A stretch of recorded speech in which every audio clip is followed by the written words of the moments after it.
할렐루야. 사랑의 아버지 하나님, 오늘도 주님 앞에 저희들 예배합니다. 하나님, 우리의 예배가 온전히 하나님만 영광 받아주시는 예배 되게 하여 주옵소서. 우리의 마음이 온전히 주님에게만 집중되어질 수 있도록 주여 인도하여 주옵소서. 특별히 선포되어지는 말씀 가운데 또 함께 예배함 가운데 하나님의 음성을 듣게 하시고 하나님을 실제하게 하시고, 그래서 이제는 세상 가운데 나가 주님의 자녀답게 살아갈 수 있는 믿음의 귀한 자녀들 모두 될 수 있도록 주님께서 축복하여 주시옵소서. 하나님, 하나님께 드린 예물도 귀하게 받으시고 이 예물을 통하여 하나님의 나라와 하나님의 복음 사역에 사용되어질 수 있도록 주여 인도하여 주옵소서.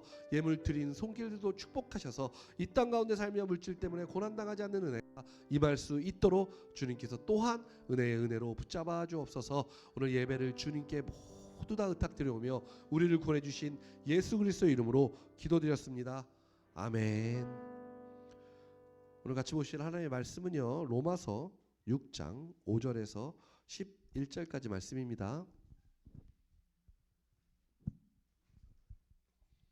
로마서 6장 5절에서 11절까지 한 절씩 교독하고요, 11절 말씀은 같이 읽도록 하겠습니다. 만일 우리가 그의 죽으심과 같은 모양으로 연합한 자가 되었으면 또한 그의 부활과 같은 모양으로 연합한 자도 되리라.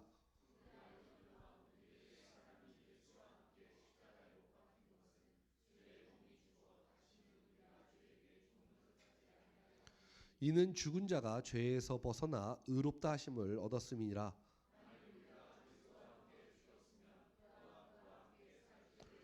이는 그리스도께서 죽은 자 가운데서 살아나셨음에 다시 죽지 아니하시고 사망이 다시 그를 주장하지 못할 줄을 알미로다.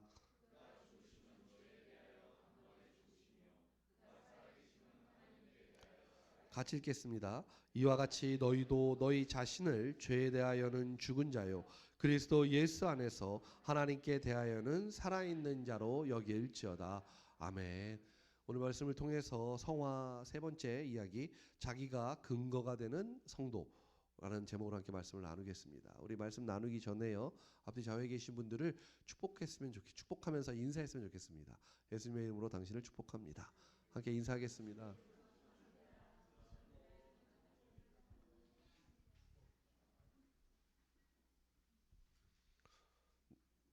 네, 김현지 집사님이 그 허리가 디스크가 아마 안 좋으신 것 같아요. 그래서 계속 한 주간 계속 고생하시고 지금 잘 일어나지 못하시는 것 같은데 같이 기도해 주시면 감사할 것 같습니다. 네, 뭐 병원도 당연히 가시고 하시지만 또 우리 같이 성도님들이 함께 마음으로 같이 기도해 주시면, 네, 오늘 그 교회도 못 나오신 것 같더라고요. 잘 이렇게 일어나지를 아예 못 하신다 그러시더라고요. 뭐 허리 디스크가 좀 심하신 것 같습니다. 옛날 우리 부모님들이 공부할 때 그 엉덩이로 공부한다고 자꾸 우리를 괴롭혀서 그래요. 일어나지 말고 앉아 있어 이래가지고 계속 앉아만 있으니까 허리가 안 좋은 거죠. 네. 옛날 그러잖아요. 부모님들이 공부는 엉덩이로 하는 거야 이러잖아요. 그래서 일어나지도 못하게 하고 앉아만 있게 하잖아요. 맨날 앉아 있으니까 어려서부터 공부하느냐고. 그러니까 고로 김현지 집사님은 공부를 잘하신 분이죠. 공부 안 한 사람들은 괜찮아요. 전 허리가 아프시다 공부 열심히 하신 분들이십니다. 우리 김현지 집사님에서 같이 기도해 주시면 감사하겠습니다. 로마서 6장은 예수 그리스도의 사역이 우리의 구원과 어떻게 연결되어 있는가를 이야기하고 있습니다. 그러니까 우리가 오늘 읽은 본문을 포함해서 그리스도와 함께 죽고 그리스도와 함께 산다라고 로마서 6장이 우리한테 말씀을 하고 있는 것입니다. 뭐 우리가 오늘 읽은 것도 보면 5절에도 만일 우리가 그의 죽으심과 같은 모양으로 연합한 자가 되었으면 또한 그의 부활과 같은 모양으로 연합한 자도 되리라. 그러니까 예수님이 십자가에서 죽으신 것으로 인해 우리가 연합되었다면 주님께서 부활하심으로를 통하여서도 우리가 연합된 자다라고 말씀하고 있다라는 거죠. 제가 성화에 대한 이야기를 2주간에 걸쳐서 했지만, 그러니까 구원, 예수님의 십자가를 통한 우리가 하나님의 자녀됨의 구원은 신분의 구원이라고 합니다. 그러니까 신분이 바뀐 거예요. 죽을 사람이었으나, 뭐 왕자와 거지 얘기도 제가 말씀을 드렸는데, 거지였으나 왕자의 신분을 얻게 되었다라는 겁니다. 그리고 예수님의 부활하심의 연합은 우리가 그래서 신분이 바뀌어서 이 땅을 살아가는데 여전히 옛 자아와 옛 습성이 남아 있어서 그 습성을 고쳐 나가면서 삶을 살아가는 뭐 수준의 구원, 이런 말씀을 뭐 신학적으로 얘기를 하는데, 수준의 구원으로 우리가 점진적으로 점점 더 성장해 간다라는 것이죠. 그러니까 우리가 구원을 받았어라고 말하면 대부분 그냥 나는 하나님 예수 그리스도 십자가에서 죽으신 걸 믿어, 그래서 그냥 구원받았어, 난 천국 갈 사람이야, 맞습니다. 그렇게만 바라보는데, 사실 이 땅에서 우리가 살아가는 더 큰 이유는 바로 부활하신 주님이 이 땅을 살아내셨듯 우리도 다시 거듭남으로 인해 새로운 피조물이 되어서 이 땅을 살아내야 한다는 겁니다. 그게 성화라고 이야기하고 있다는 것이죠. 그러니까 구원은 두 가지입니다. 신분에 바뀌는 신분의 구원, 그리고 점진적으로 성장해 가야 하는 수준의 구원이라고 한다는 것이죠. 그래서 제가 계속 요즘 말씀을 나누는 것은 바로 이 성화라는 그 관점으로 이야기를 합니다. 그러니까 전제가 있겠죠. 예수 믿어서 구원받은 사람들이라는 전제가 있습니다. 그러니까 내가 예수 믿어 구원받아서 신분이 구원받은 사람들에게 필요한 게 바로 성화라는 개념입니다. 사실 구원을 받지 않은 사람에게 있어서 성화의 개념은 의미가 없습니다. 왜냐하면 아직 구원도 받지 않았으니까, 신분도 변하지 않았기 때문에. 내가 신분도 변하지 않았는데 어떻게 그 변화된 신분으로 살아갈 수 있겠느냐라는 것이죠. 그러나 전제는 오늘 함께 예배하시는 우리 성도님들 모두, 여기 하우링이 자꾸 나네. 볼륨을 좀 낮춰봐, 메인을. 우리 성도님들이 다 구원을 받았다라는 그 개념으로 그러니까 구원 받으셨습니다 라는 전제로 제가 말씀을 드리고 있다는 것이죠. 전부 다 구원 받으셨죠? 네, 신분의 구원을 다 받으셨다라고 저는 확신합니다. 그래서 성화에 대한 말씀을 같이 나누고 싶은 거예요. 문제가 성도가 구원의, 그러니까 신분의 그 변화, 내가 신분의 구원을 받았어라는 것을 인정하는데, 이 성화라는 개념이 하나님의 그 말씀, 하나님의 그 영원 불면한 그 약속 위에서 서 있다라는 확신이 우리에게 없는 거죠. 이게 무슨 말이냐면요, 내가 구원을 받았는데 자꾸 죄를 지어요. 그러니까 성화라는 그 개념을 내가 이해를 못하니까 자꾸 죄를 짓고, 구원받은 사람인데 자꾸 죄를 짓지? 내가 교회 다니는 사람 맞아? 라는 생각이 들면 어떤 마음이 들어요? 내가 구원받은 거 맞아? 이런 생각을 갖는다는 거예요. 이런 생각을 가지시는 성도님들이 참 많아요. 지금 그 이유가 성화를 명확하게 이해하지 못하셨기 때문에 그렇다는 겁니다. 아마 성도님들 중에서도 내가 교회는 다니고 구원은 받은 것 같은데, 내가 교회도 잘 안 나가고, 내가 죄도 맨날 짓고, 이게 내가 구원받은 사람이 맞나? 내 천국 가는 사람 맞을까? 이런 고민이 드시는 분들도 있을 거라는 거죠. 어쩌면 건강한 고민일 수도 있습니다. 근데 이 성화라는 과정을 정확하게 이해하셔서 이제는 그런 고민이 우리에게서 떠나게 되는 은혜가 있게 되기를 주님의 이름으로 바랍니다. 그러니까 신분의 구원이라는 것은 단번에 끝나고 완성되는 데 비해서 수준의 구원인 성화는 점진적으로 이루어진다는 것입니다. 여기서 말하는 점진적이라는 말은 성화가 한 번에 완성되지 않고 믿음의 현실 속에서는 실패도 맛볼 수 있다라는 것입니다. 구원은 한 번에 단번에 일어납니다. 신분의 변화는. 근데 성화는요, 한 번에 일어나는 게 아니라 점진적으로 차곡차곡 천천히 그러다 보니까 우리 인생에 실패도 맛보게 되고, 고난도 맛보게 되고, 환난도 맛보게 되고, 어려움도 맛보게 된다라는 것이죠. 정말 이런 생각 많이 하잖아요. 내가 구원받고 하나님의 자녀인데 왜 내가 하는 일이 이렇게 잘 안 풀리지? 왜 하나님이 좀 역사해 주신다고 하면 모든 일들이 만사 형통이어야 되는데 왜 이렇게 잘 되지 않고 스트레스 받는 일, 고난 받는 일이 많은 거야? 라고 생각하는 성도님들이 많다라는 거죠. 그러니까 그게 합당하다라는 겁니다. 성화는. 왜요? 점진적으로 성장해야 하기 때문에. 그러니까 고통이 오고 어려움이 오고 내 일이 잘 안 풀리는 것 같아 보이는 그거에 당황해하지 말라라는 것이죠. 내가 예수를 믿는데 결국 자라남의 측면으로 우리가 성화를 바라보아야 합니다. 자라남. 그러니까 포인트가 있죠. 포인트적인 단어들이 좀 있는 거예요. 수준의 구원, 그것은 곧 자라남이야. 이런 의미죠. 그러니까 성경에 보면 너희가 언제까지 어린아이와 같이 엄마의 젖만 먹고 부드러운 음식만 먹을래? 너가 단단한 식물을 먹어야 하잖아 라고 말씀하는 그런 말씀들도 있잖아요. 이게 바로 성화에 대한 이야기를 하고 있다라는 것입니다. 우리는 분명히 아셔야 합니다. 구원의 길을 걷는 자, 성화의 과정에는 자라남의 원리가 있음을 그것을 명확하게 알으셔야 한다는 겁니다.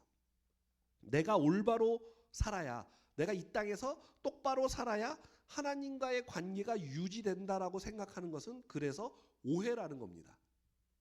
내가 잘해서 내가 열심히 살아야 내가 하나님과의 관계가 좋을 거야 라고 생각하는 것은 오해죠. 더 쉽게 이야기해보면 신앙생활에서 실패하면 구원이 취소된다고 생각하지 말라는 것입니다. 그러니까 내가 똑바로 살아야 해 마음 안에는 내가 똑바로 안 살면 내가 구원받은 게 취소돼서 지옥 갈 수도 있어 라고 하는 생각이라는 거죠. 그게 오해라는 거죠. 그런 말이 아니에요. 그래서 우리가 복종하고 우리가 쓸만해서 하나님이 우리를 사랑하시는 것이 아니라는 것입니다. 우리가 죄인 되었을 때에 우리를 사랑하셔서 당신의 아들을 주셨습니다. 성경에도 나온 말씀이죠. 우리가 죄인 되었을 때에, 그러니까 우리가 완벽했을 때에, 우리가 착했을 때에, 우리가 아주 괜찮은 상황에 있을 때가 아니라 우리가 죄인 되었을 때에 하나님이 우리를 사랑하셔서 그의 독생자이신 예수 그리스도를 주셨다. 이렇게 성경도 밝히고 있다라는 것입니다. 이런 구원의 과정 속에 있는 우리에게 소망이 우리를 부끄럽게 하지 아니함은이라는 단서가 붙어야 한다는 것입니다. 소망이 우리를 부끄럽게 하지 않는다. 그러니까 구원을 받았습니다. 내가 성화의 과정 가운데 있어서 죄도 짓고 어려움도 있어요. 근데 그럴 때 우리 마음에 들어야 하는 마음이 소망이 있기에 내가 죄를 짓고 어려움이 있지만 부끄러움이 없어 라는 단서가 있어야 한다는 거예요. 이게 좀 어려울 수 있는데요. 소망이 있다는 건 소망은 내가 갖는 소망이 아니라 하나님이 소망이시니까 아주 적나라한 표현을 해보면 내 마음, 내가 어렵고 힘들지만 내 마음에 하나님이 내 소망이기 때문에 나는 괜찮아. 나한테 어려운 일이 와? 내가 죄를 그래도 괜찮아. 왜? 나의 소망은 하나님이시니까. 이라는 마음을 갖는 게 성화에 있는 사람들이라는 거예요. 그걸 조금 더 생각해보면 구원받은 사람은 당연히 성화의 과정 가운데 있으니까 그런 마음이 들어야 한다라는 겁니다. 그러니까 내가 구원을 받았는지 안 받았는지를 확인하려면 내가 이 고통과 어려움 가운데 살아가고 있지만 내 마음에 늘 하나님이 내 소망이지 라는 마음으로 내가 소망을 품고 살아가는 사람이라면 구원이 있다라는 거예요. 분명히 구원을 받은 사람이라는 거죠. 근데 내가 구원받았나 마나 하는데 이 땅을 살면서 내 소망이 여전히 세상의 것이 되고 여전히 내가 세상에서 좀 성공하기를 원하고 여전히 내가 내 욕망과 내 욕구가 위해서 그것을 위해서 내가 살아가고 있다면 정말 내가 구원부터 다시 한번 하나님 앞에 무릎 꿇어야 되는 시간이 필요할 수도 있다라는 것입니다. 그러나 뭐 그런 마음도 들지만 그래도 하나님이 내 소망이지 라는 마음이 있으시면 구원받았다라는 거예요. 그러니까 뭐 내가 구원이 취소될 거야, 내가 뭐 좀 죄져서 좀 문제가 있을 거야라는 그런 고민을 하지 말라라는 것입니다. 소망은 하나님께 있기에 절대로 실패가 없는 소망입니다. 하나님이 우리를 사랑하셔서 시작하셨고 그 과정이 지나 하나님이 이루실 아마 이 마이크 선을 이 마이크만 빼고 다 뮤트해봐. 그럼 안 날 거야. 네. 안 나죠? 일렉 기타. 그랬대네요. 다시 말씀을 드릴게요. 중요한 얘기를 하려고 했는데 번개가 빠바박 내렸네요. 하나님이 우리를 사랑하셔서 시작하셨어요. 우리가 죄인 되었을 때. 그래서 그 과정이 지나면 하나님이 우리를 통해 이루시고자 하는 목표가 있다라는 겁니다. 개개인 모두에게. 그러니까 우리가 이 땅에 태어나셨잖아요. 다 이렇게. 이 땅에 태어나신 목적은요. 단순합니다. 하나님이 구원을 주셨고 그 주신 구원을 따라 성화의 과정을 통해 뭐라 원하시냐면 개개인에게 하나님이 이루시고자 하는 그 목표가 있다라는 거예요. 그걸 향하여 우리는 신앙의 자라남의 원리로 세상을 살아야 한다는 거죠. 나 구원받았으니까 뭐 이제 됐어. 이게 아니라 이제 구원받았으니까 시작하는 거예요. 하나님이 우리를 향한 모두 다 모든 분들에게 하나님이 원하시는 목표가 있다라는 겁니다. 그 목표를 향하여 자라남의 원리로 내가 앞으로 걸어가야 하는 것, 그게 바로 성화라는 것입니다. 이 과정에서 우리는요, 누가 점수를 많이 획득하는가에 초점이 맞춰지면 안 돼요. 내가 열심히 해서 점수를 획득해서 내가 점수가 많아지면 내가 뭐가 돼. 뭐 이런 개념은 아니라는 겁니다. 이런 식의 생각은 끊임없는 자기의 의와 자기 근거를 가지려는 마음에서 시작하는 것입니다. 내가 점수를 많이 따서 나는 그래도 하나님 앞에 가야지. 뭐 이런 개념들은요. 자기의 의일 뿐이라는 거예요. 자기의 근거라는 것이죠. 그러니까 성경이 말하는 구원, 성경이 말하는 성화와는 아무 관계가 없는 말이 그 말입니다. 내가 열심히 해서 점수를 많이 높여서 내가 천국에 가면 좀 더 잘 살 거야. 뭐 옛날 부흥 강사님들의 표현을 빌려보면 100평 맨션에서 살 거야. 뭐 이런 거죠. 내가 점수가 낮으면 개털 모자 쓰고 오두막집에서 살아. 뭐 이런 개념들 있잖아요. 이 성경하고 전혀 관계가 없는 이야기다라는 것이죠. 그러니까 우리가 그것을 정확하게 이해해야 돼요. 근데 이상하게도 자꾸 그렇게 생각이 돼요. 뭔가 잘해서 천국 올라가서 잘해야만 여기서 뭔가 이렇게 점수를 많이 따놔야만 저 천국 가면 좀 더 좀 좋은 걸 얻을 것 같은 자꾸 그런 마음이 이렇게 우리 마음에 이렇게 스멀스멀 올라온다 이거죠. 그런 마음도 안 드시는 분은 참 회개할지어다죠. 그런 마음이 이렇게 스멀스멀 올라와요. 근데 그건 사실 성경하고 상관없는 이야기입니다. 그 천국이 아니죠. 그러면 이런 건 어쩌면 종교심에서 나오는 취미활동, 종교생활 정도에 그치는 수준의 신앙이라고 바라볼 수밖에 없다라는 것이죠. 그래서 진짜 구원, 진짜 믿음의 사람들이 성경에서 듣는 말씀은요. 우리가 죄에서 벗어났기 때문에 형벌을 받지 않는 것이 구원의 전부라고 생각하면 안 된다는 거죠. 그러니까 구원이 내가 죄에서 벗어나서 이제 내가 벌을 받지 않아, 지옥에 가지 않아 라는 수준에서만 생각하면 안 된다 이거죠. 구원이라고 하는 것은 거룩함의 완성과 영광의 승리로 나아가야 하는 일이 아직 남아있다는 것입니다. 말이 좀 어렵죠. 거룩함의 완성과 영광의 승리. 이게 무슨 말이야? 이런 얘기죠. 이 말을 한마디로 말하면 예수 그리스도를 닮은 모습이라고 할 수 있습니다. 좀 더 표현해보면 하나님의 자녀됨으로 하나님의 영광에 이르러야 한다라는 개념입니다. 하나님의 영광에 이른다. 그럼 그게 뭐지? 그러니까 하나님은 영광의 본체시라 이렇게 표현합니다. 그러니까 하나님이 이렇게 우리한테 나타나면요, 우리는요 그 하나님 앞에요 감히 쳐다볼 수 없는 경외함이 생겨서 그 앞에 이렇게 무릎을 꿇고 엎드릴 수밖에 없다라는 거죠. 그런 것을 우리가 이 땅 살면서 별로 경험을 해볼 일이 없죠. 뭐 대통령이 나타난다고 해서 뭐 그 앞에 막 이렇게 우리가 엎드리겠어요? 그 계란 던지지 않으면 다행인 거죠. 그러니까 뭐 누가 와도 우리가 막 그 앞에 막 경외함을 가지고 막 나도 모르게 막 엎드려지는 일이 우리가 경험을 안 해보다 보니까 막 하나님의 그런 영광의 뭐 거룩함 앞에 우리가 막 무릎이 꿇립니다. 뭐 이런 말 자체가 잘 이해가 되지는 않을 수 있다라는 것이죠. 그런데 성경은요 계속해서 이야기합니다. 우리가 구원의 목적의 최종 종착점은 하나님의 영광에 참여하는 자야. 거룩함의 완성이 하나님의 영광을 너가 같이 누리는 거야. 라고 이야기하고 있다는 것입니다. 그것이 경험되어지고 그것이 실제되어져야 우리가 성화의 끝을 바라볼 수 있는 믿음을 가지게 될 거라는 것이죠. 저도 잘 모릅니다.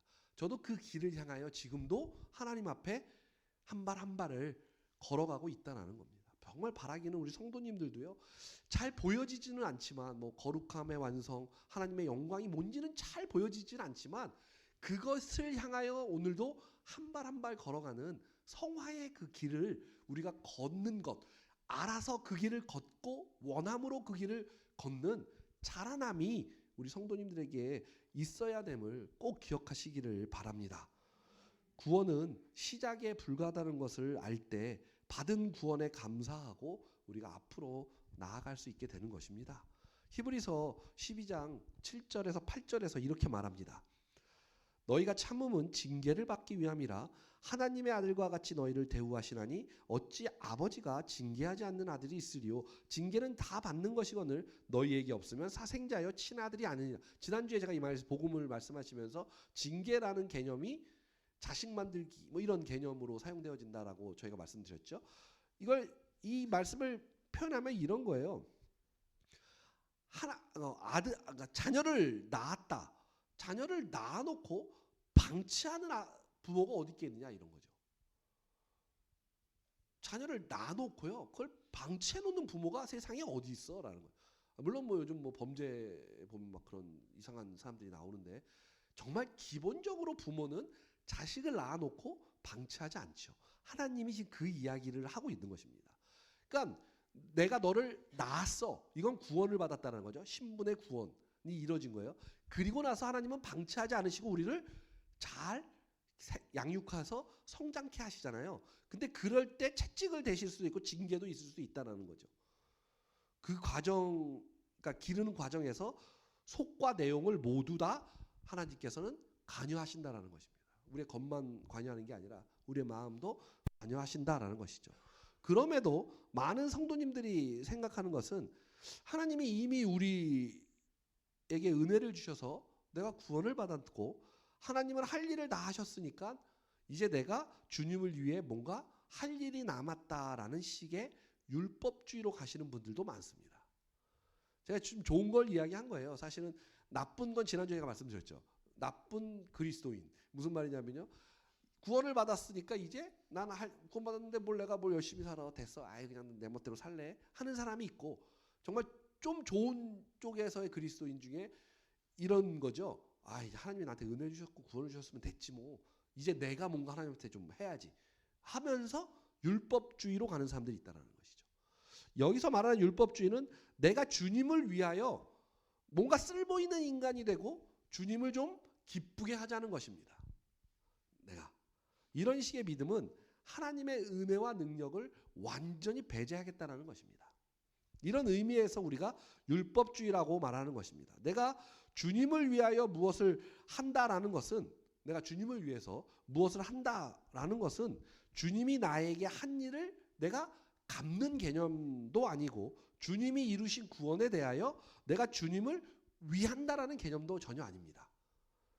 이 일은 예수님을 닮아가고 그리스도의 장성한 분량이 충만한 자리까지 가는 신앙의 수준이 되어야 한다는 것입니다. 우리가 삶을 살다 보면 이런 분들이 뭐 이렇게 목사님들이나 사모님들, 뭐 선교사님들을 만나다 보면 이런 분들이 있습니다. 그러니까 뭐 잘 섬기세요.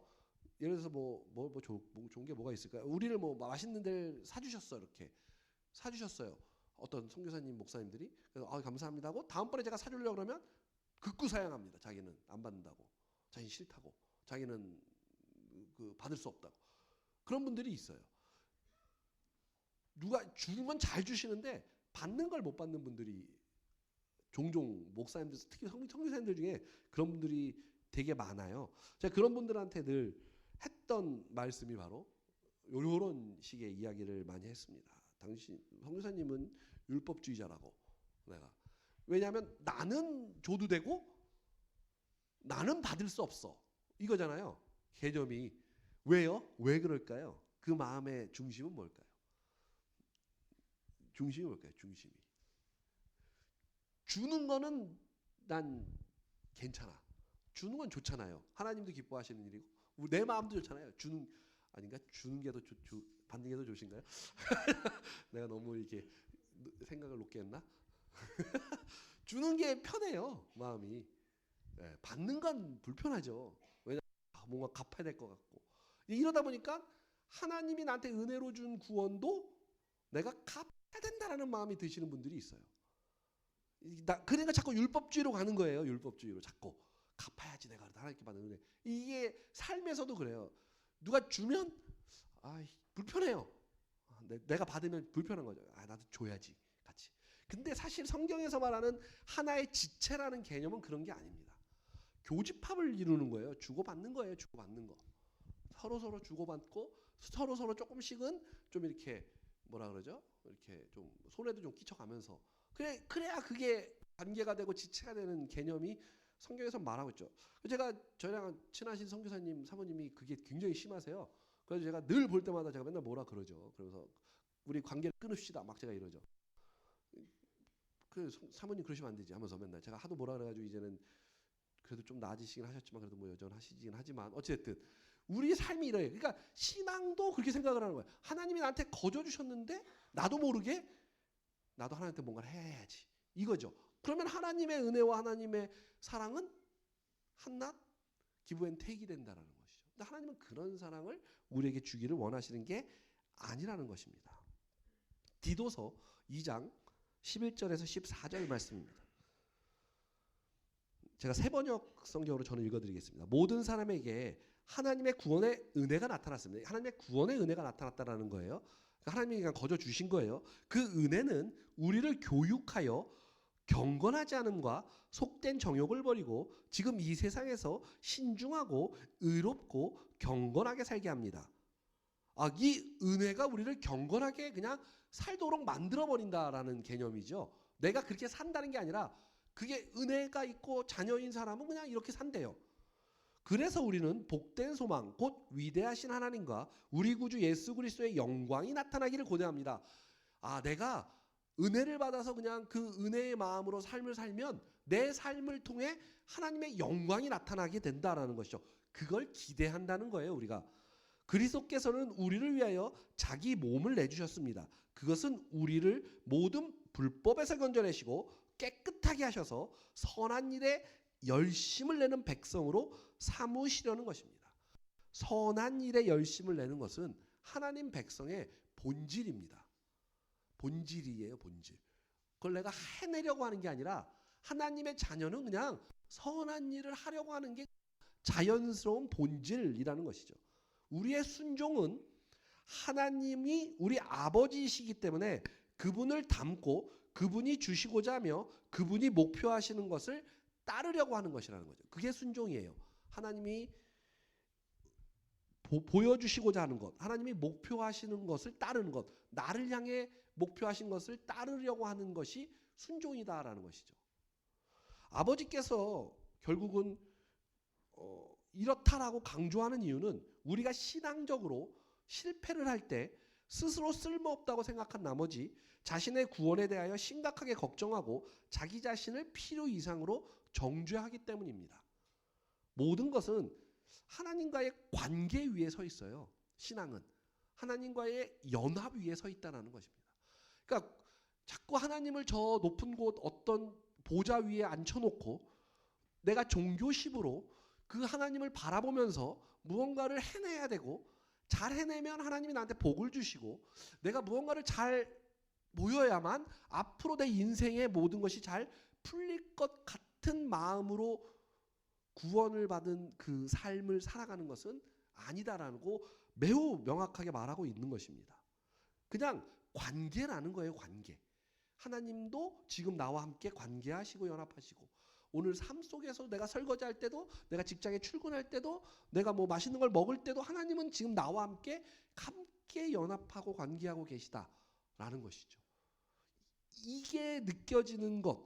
그래서 이것이 내 삶의 신앙이 되어서 내가 하나님의 영광을 바라보면서 나가게 되는 것. 그러니까 당연히 선한 일, 선한 것이 나한테서 나올 수밖에 없는 거죠. 그냥 나오는 거예요. 내가 하려고 하는 게 억지로 하려고 하는 게 아니라. 그래서 원수를 사랑하라 뭐 이러잖아요. 나는 아무리 원수를 사랑하려도 사랑할 수 없죠.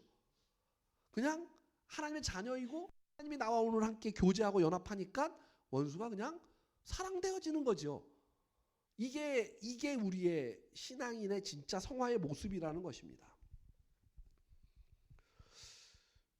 하나님은 우리의 잘못과 상관없이 영원히 그리고 무한히 우리를 사랑하신다는 겁니다. 이걸 분명히 믿으셔야 합니다. 하나님 우리의 잘못을 따지지 않으십니다. 기뻐하시기도 하고 우리를 향해 안타까워하시기도 하고 하지만 동일하게 사랑하신다는 겁니다. 이것을 이해하면 우리가 위로를 받게 됩니다. 우리 자신의 모습에 대해서 위로가 되기도 하고 또 자랑과 교만에서도 벗어날 수 있게 된다는 것이죠. 찬송가 494장의 말씀, 찬송가 아시죠? 만세반석 열리니 뭐죠? 만세반석 열리니 내가 음치라서요. 내가 들어갑니다. 맞아요. 그 2절하고 3절이 되게 은혜스러워요. 2절이 이런 거예요. 내가 공을 세우나 노래 안 하겠습니다. 그냥 내가 공을 세우나 은혜를 갚지 못하네. 그러니까 내가 공을 세우나 은혜를 갚지 못하네. 쉼이 없어 힘쓰고 눈물 근심 많으나 구속 못할 죄인을 예수 홀로 속하네. 우리가 노력하고 애써서 구원을 얻는 것이 아니야. 이 고백하는 거죠. 3절에 보면 빈손 들고 앞에 가 십자가를 붙드네. 의가 없는 자라도 도와주심 바라고 생명샘에 나가니 나를 씻어주소서. 나에게 하나님은 영원한 사랑이시고 내가 아무리 부족하고 연약할지라도 하나님은 나를 사랑하시고 나를 씻어주시는 분이 바로 그 주님밖에 없습니다라는 고백이죠. 되게 은혜스러운 찬양이죠. 우리의 믿음이라는 것이 무엇입니까? 하나님이 우리를 사랑하셔서 예수 그리스도 안에서 구원하시고 그 사랑으로 우리를 만족과 완성으로 인도하시고야 만다는 그 사실을 믿고 확신하고 그래서 그게 감사가 되는 것입니다. 이것이 우리를 움직여 우리의 신앙생활을 승리하게 하는 것이지 우리가 신앙생활을 잘해서 하나님과의 관계가 잘 된다고 생각하면 신앙생활이 괴로워진다는 것입니다. 내가 잘해야만 하나님과의 관계가 좋아져 하면 신앙생활이 굉장히 피곤해져요. 괴로워집니다. 로마서 5장 5절에 이렇게 말합니다. 소망이 우리를 부끄럽게 하지 아니함은 우리에게 주신 성령으로 말미암아 하나님의 사랑이 우리 마음에 부은 바 됨이니. 사랑이신 하나님 쪽에서 시작되었다라는 것입니다. 구원도 성화도 다 하나님 쪽에서 시작한 겁니다. 우리가 하나님께 복을 받을 때에는요, 잘해서 복을 받는 것이 아니라 그것이 하나님의 뜻과 목적에 부합되어져서 복을 받는 거예요. 내가 잘해서 복을 받는 게 아니라 하나님의 뜻과 하나님이 원하심을 잘 알아서 그것에 순종했더니 하나님이 복을 내려주신다라는 거죠. 잘했다고 상 주시고 못했다고 벌 주시는 게 아니라는 겁니다. 벌은 없습니다. 하나님은 우리에게 벌은 없어요. 다만 하나님은 우리에게 꾸중과 교정은 있습니다. 그 아까도 말씀드렸던 히브리서 말씀이죠. 내가 자녀들에게 자식 만들기를 하겠다라는 게 개념이시죠. 그대로 놔두면 안 되니까 꾸중과 교정을 하신다라는 것이죠.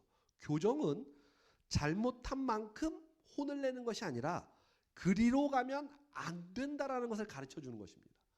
그러니까 하나님이 우리를 막 혼내고 벌을 주는 분이 아니라 글로 가면 안 돼. 이리로 가야 돼. 이렇게 하시는 거라는 거죠.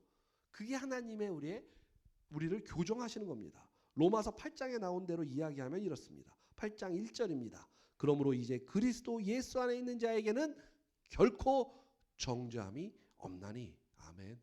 우리 구원받은 우리는요, 하나님 우리를 절대로 정죄하지 않고 벌을 주시지 않으십니다. 이 선언은 더 이상 율법이나 법으로 평가하지 말라는 것입니다. 우리는 예수 그리스도의 사랑 가운데 있습니다. 구원을 기뻐하듯이 하나님의 자녀인 우리의 신앙 현실이 그리스도의 은혜 가운데 있고 승리가 보장된 싸움이라는 확신이 들어야 우리가 이 땅을 즐거움으로 기쁨으로 살아갈 수 있다라는 것입니다. 우리의 못난 것을 많이 보아야 하는 까닭에 괴롭고 부끄럽지만 그러나 결국 하나님이 우리를 위하여 구원에서 그랬듯이 성화에서도 한치의 실패 없이 우리를 인도하실 것을 믿으시기 바랍니다. 이런 신앙생활이 되셔야 하나님이 실제로 일하시는 것을 경험하게 됩니다. 바라기는 특별히 우리의 실패와 못남을 확인하는 과정에서도 하나님의 사랑과 인도하심이 성실하다는 것을 확인하는 기쁨이 저와 우리 성도님들에게 모두 있게 되기를 주님의 이름으로 축원합니다. 늘 주님은 우리에게 십자가에서 연합하기를 원하십니다. 우리 이 시간 함께 찬양하고 기도했으면 좋겠습니다. 십자가 전달자라는 찬양인데요.